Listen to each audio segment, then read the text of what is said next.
Chapter 3, Rich Family of the Imperial Capital.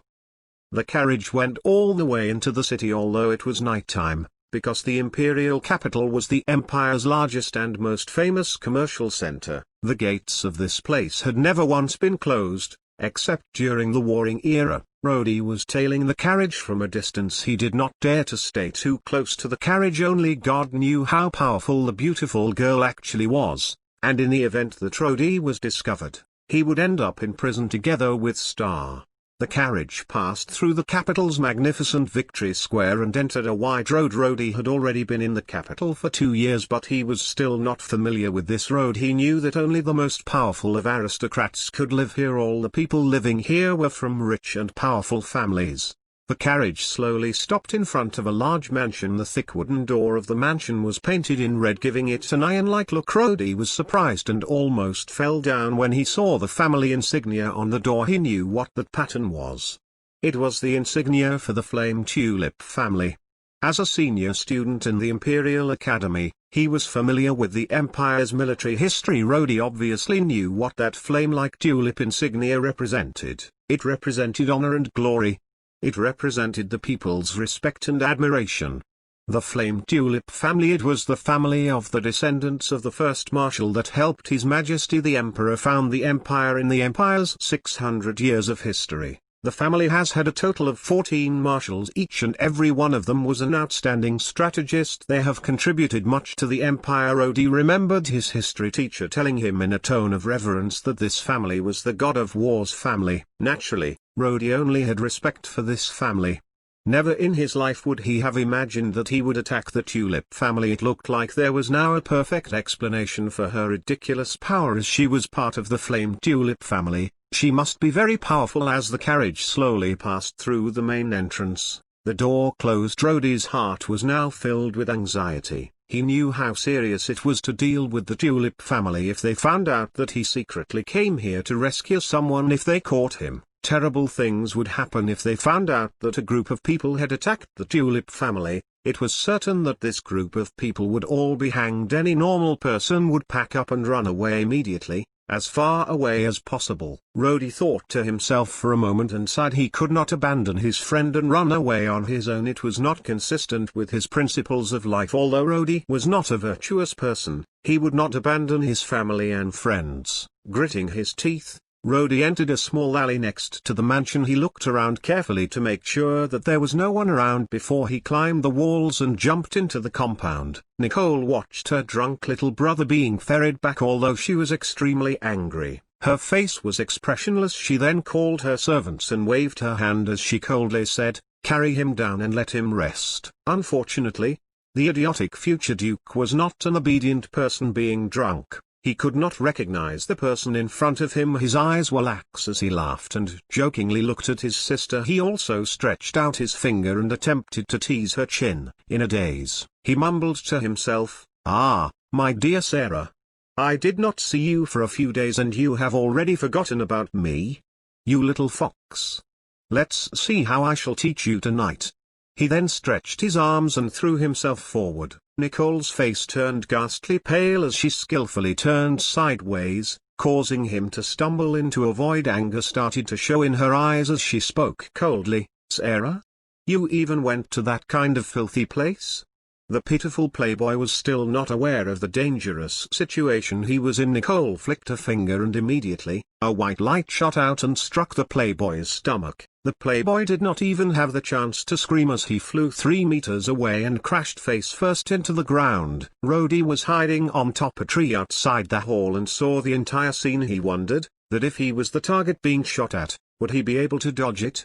The answer in his heart made him give out cold sweat. In fact, Rody did not even dare to breathe heavily at his hiding place as he carefully hid himself. He knew that Star was tied up somewhere in the yard. Although there was nobody in the yard, Rody did not dare rescue his friend while the female mage was still around. He planned to wait until the middle of the night when everybody was asleep before he began his rescue. They would probably not send Star to jail so late at night. Star should be tied up somewhere like the stables or the firewood store until dawn, as the beautiful female mage should be the proprietress here. Her bedroom would most likely be far away from such places. In that case, Rody would be safer when he rescues his friend. Rody, hiding within the trees and lost in his thoughts, was unaware that the people in the yard had moved away. Star, who was left in the yard earlier, was also carried away by one of the stronger servants. Although the mosquitoes and ants made Rody feel very uncomfortable, he persevered until the middle of the night. From the position of the moon in the sky, Rody guessed that it should be past midnight now, and he slowly descended the tree. He was not familiar with his surroundings, but it so happened he had good grades for architecture in the academy, hence, from the entire mansion, he could guess the location of the living quarters of the owner, the servants and other areas such as the stable. Rody picked a path and quickly dashed towards the stable. Rody had never seen such a huge stable before. He had always thought that the stable in the academy was quite large. However, the stable here was twice as big compared to the imperial academies. It was large enough to fit more than 100 horses. Rody sighed. A glance at the windows of the stable showed that it did not have any lights on. He quietly pushed the door open and went in. Star, Rody whispered as he walked. He stumbled over the straws and wooden boxes on the ground twice, but he still did not dare to light up the place. He had brushed into a lot of straw and horse manure, but he could not be bothered. He knew that if he could not find Star by tomorrow, they would be finished.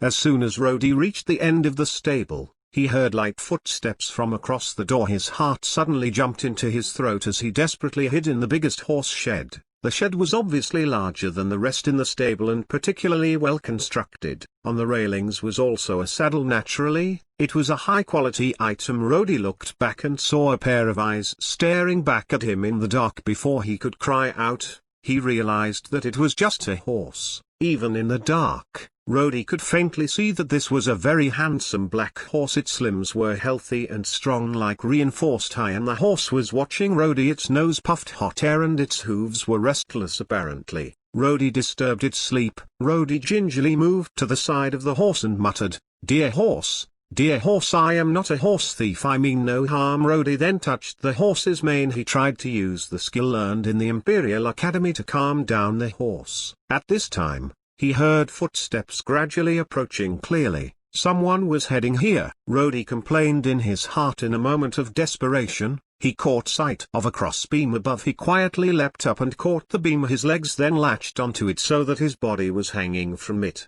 "Garrus, you are really not well behaved." A soft timid voice came from outside the horse shed. Nicole was standing outside the shed as she looked at the restless horse in it. Her father loved horses, and this battle horse was used in the battlefield when her father commanded the army. "Garrus, do not flail about. I'm in a bad mood tonight." Nicole's tone was low and her wonderful voice gave out a sad mood. Her soft voice was capable of breaking the hearts of listeners. Nicole gently opened the barrier gate of the horse shed and slowly walked in. Rody was so scared that he even stopped breathing. He also dared not move as he feared to make any sound. Nicole reached out and gently stroked the mane and neck of the horse. Under the gentle strokes of its master, the horse soon calmed down. "Garrus, I am very sad." Nicole's words sounded immeasurably aggrieved. Why do I have to bear all this? I miss my father." She slowly hugged the horse, such that her face was at its neck. "I know you are also thinking of father as well."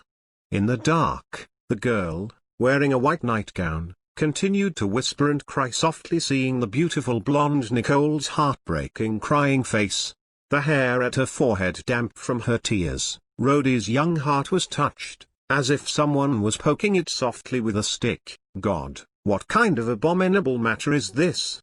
To let such a beautiful girl cry in such a pitiful manner is surely a crime. Nicole wept quietly for a long time before she let go of the horse and gently tidied her hair. She sighed and whispered, "Enough, Garrus. I cried again today, and that is wrong. I should live up to my father's expectations. I need to be brave. I cannot cry."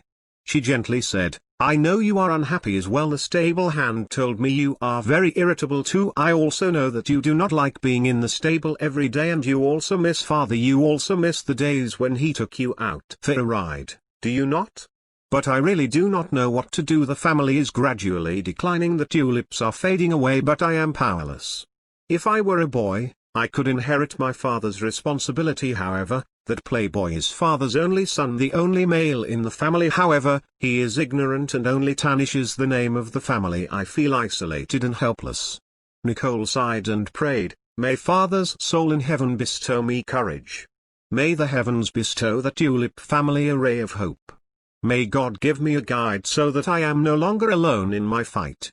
Just as soon as Nicole's delicate voice ended her prayers, there was a plop sound as a dark figure fell from the sky, and in front of Nicole the man slowly raised his head and turned his dirty face towards Nicole. What truly scared the girl almost to the point of suffocation was his half-black half-white yin-yang face,